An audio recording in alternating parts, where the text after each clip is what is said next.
And then we had the Canelo-Smith fight. Um, I actually filmed this yesterday, and I didn't like it, so I deleted it, and I'm really happy I did, because I actually yesterday on Sunday I went and I was looking. I want to do some research after I deleted the previous recording, because I wanted to see what people had to say about not Canelo but Smith.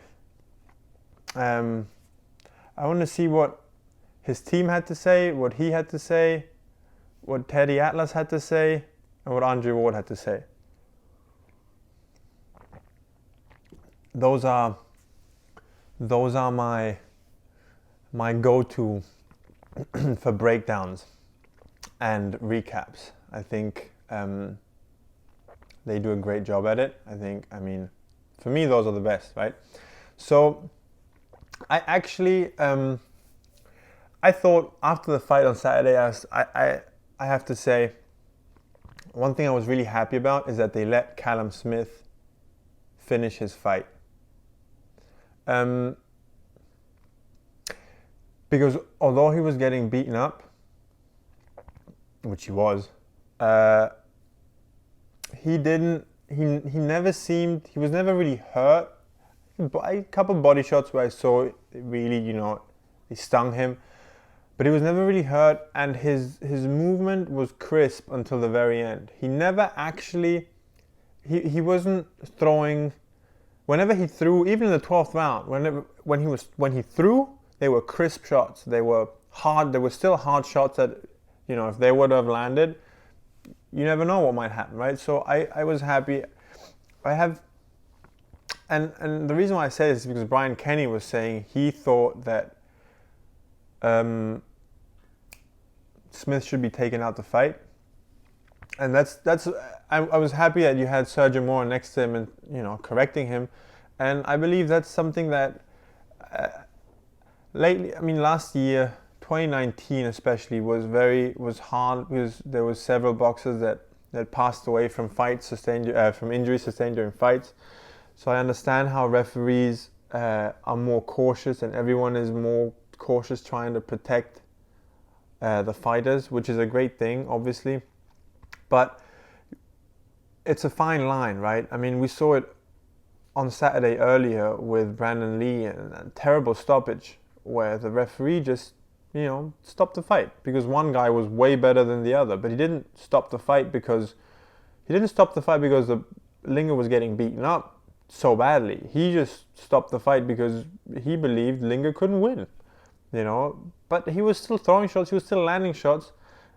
And not just that, but in Linger's case, this is a kid who probably does boxing as a side job, and getting stopped like that gets him a longer suspension, which means that he misses out on money. He could be fighting in 2 months, but now he won't be fighting until maybe April, May, right?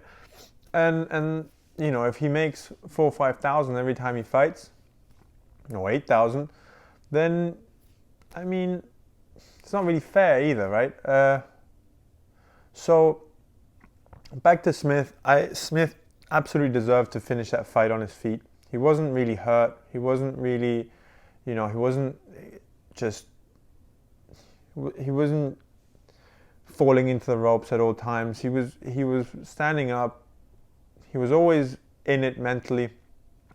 So yeah, I was happy about that. But I was the next day when I went and I did my research, I was disappointed because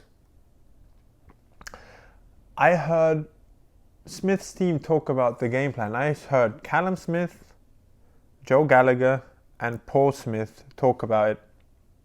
And even in that post-fight interview where Callum said, yeah, he's a better man and whatnot, I honestly thought he had a shot. And I actually, funny story, one of my wife's brother-in-laws texted me and he's like, dude, Smith on decision is plus 1200. I mean, is he like that far behind in skill? And I told him like, there's no way. I mean, there's a little bit of a gap, but if Smith beats him, it would only be a decision. Smith will not knock out Canelo. I mean, Canelo's chin is made out of titanium. There's no way. And so I was gonna put $100 on Smith by decision, but I live in New York, so I can't really place online bets. He was gonna place the bet for me through my wife's brother-in-law, basically, but he never replied, which is good because when I heard Smith's game plan the next day, if I would have known this before the fight, I would have put all my money on Canelo, everything I own. I mean, I think of boxing. Boxing is a fight, right? But it's a sport. You know, there's rules to it. So we have, you know, those rules help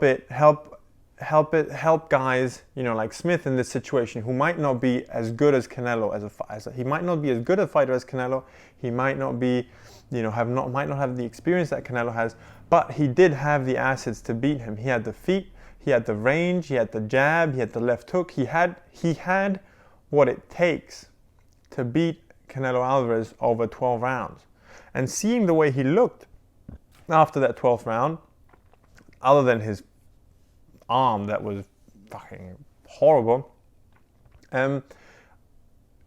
I knew that the fight could have gone different. I knew that the fight could have gone differently, and so the game plan, what I would have done, right? Stick and move. Simple as that. Stick and move when a right hand comes, which will eventually, because Canelo does feel the need to get you out of there. Canelo does turn up the heat in the end. Joe Gallagher was right when he said that in his interview. He said, according to Joe Gallagher, the game plan was to come out cautious, use the jab, mix it up when they had to, and stay sharp for the last rounds, because they knew that Canelo liked to turn up in the last round, right? So what you're saying is that you wanted your fighter who is 7 inches taller, who has a reach of 200 yards. That jab is like 4 feet long, right? In a big ring, you have the ability, you want your guy to just be cautious, because you know that Canelo might start fast, which also is kind of not true. Canelo isn't a fast starter. Canelo starts off pretty, it takes him a second to get into a rhythm, but you want him to be cautious but you want him to mix it up when he has to, instead of having him hold, having him move, and having him jab, right? So the game plan to me didn't really make sense. And then what really disappointed me was that Callum Smith didn't adjust. You know, he didn't say, you know, he didn't go in there and think for himself, you know what, this isn't working, I have to do something differently. I have to, you know, he's cutting range too fast, so I might as well I'm going to get on my bike a bit and jab and move. I think he did a phenomenal job in preserving energy, and I actually thought after the first round, I'm like, okay, maybe he just wants to stand there, land something hard, get Canelo's respect, and then start moving around so that, you know, Canelo wouldn't come in, because he knew that there was power, but he could control range easier with this movement and with his jab. But it wasn't. He just stood there all night. Didn't do much. Canelo, I guess they thought that he was targeting the liver, that he was going to target the liver, because that's what everyone else said. I think that's what they thought he was going to do. He was going to try to get him out there with a left hook to the body. And Reynoso was, I mean, genius, coming up with the game plan to fuck his arm up. I mean, took away his best shot, right? From the beginning, just completely, and they had just no idea what was going on. Good jab, good overhand right to the arm, every time. Bam, chopping that arm off. I've never seen something like that. I've never seen someone's bicep detached like that from just sheer punishment in a boxing match. They shared a cute little moment at the end though, when Canelo emphasized it after Smith tried to land it. But yeah, I feel Callum Smith didn't use his advantages, and that kind of left me, especially when he then said that Canelo didn't really have as much power as he thought he did, that he was never hurt. I didn't really understand why he didn't do more, you know. Super brave, super tough, but just, I personally as a fighter would have rather early on try to create a lead, right? Gallagher was saying how he had it 4-2 after 6 rounds for Canelo, and he was like, oh, okay, this is, and he was fine with that. Where, I mean, I said this on Thursday. I said I believe the first half is going to be competitive, but I believe Canelo's going to pull away in the second round just out of sheer experience, and just out of sheer, you know, just he's just used to these situations. I mean, Canelo has so many championship fights. He's fought at this level so many times that this is just another day for him, right? For Callum Smith, this was the biggest night of his career. So, I mean, I was a bit disappointed. I think Callum Smith needs to let his arm heal up, go up to, I don't even think he needs to go up to 175, but I think if he does, there's some good fights for him there. I think if he stays, I would love to see him in there with Caleb Plant or Benavidez. If he does move up to 175, I would like to see him in there with Joe Smith or Jesse Hart. I think a big problem fighters have nowadays is that they lose a fight and then they go back to a tune-up, and it takes them like 4 or 5 fights to get back into the mix, right? And they just don't have experience fighting high level guys all the time. I mean, I was thinking about this because during the fight, right, they were interviewing Teofimo Lopez and Errol Spence, and they both had that. They both said things that annoyed me, that pissed me off, and that I think are wrong with boxing right now. Right? Teofimo won. He won the belts against Lomachenko, and now all of a sudden he's talking about being king, right?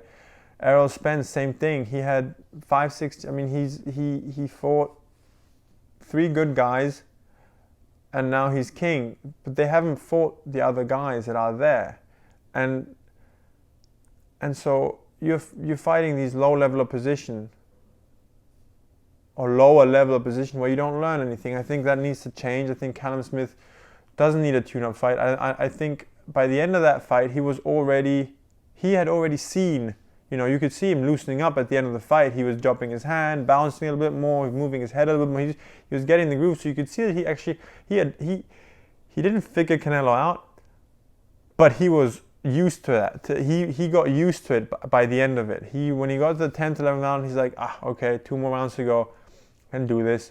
And you could see him loosening up. You could see him, you know, you can see him adapting to that elite level, right? So I think he rests and fights another elite guy immediately. I mean, Canelo, when he lost to Floyd, right? He came back, he immediately started fighting elite competition again, and then went up in weight. I mean, so why couldn't Callum Smith do the same? Why can't fighters in general do the same, right? I would like to see Callum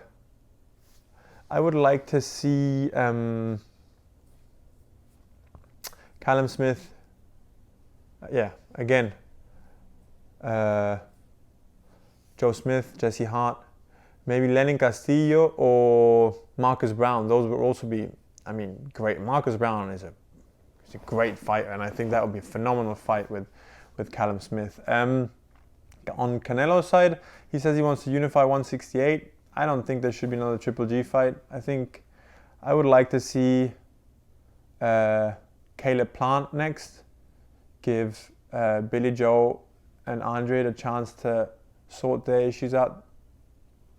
I think both of them need that fight. I think both Andre and Billy Joe Saunders need to fight each other before they fight, before either one of them fights Canelo. And the reason for that being is, I think if they go straight into a Canelo fight, neither one of them has many rounds at that elite experience, right? Many rounds of experience at that elite level.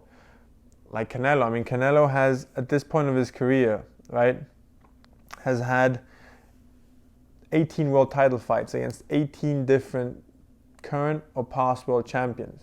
I mean, he's 30 years old. This dude he's built from a different cloth, and that's why they can't beat him, is because, you know, he was 35-0-1 when he got his first world title shot, right?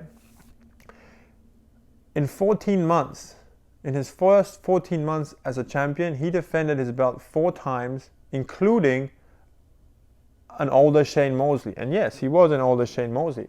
But I guarantee you that an old Shane Mosley gives you more resistance and forces you to learn more than Mike Lee or Vincent Feigenbutz do, you know? So that's I think what Billy Joe and Andre need to do. They need to fight each other, you know, that gets them sharp, and then go into a mega fight with Canelo Alvarez.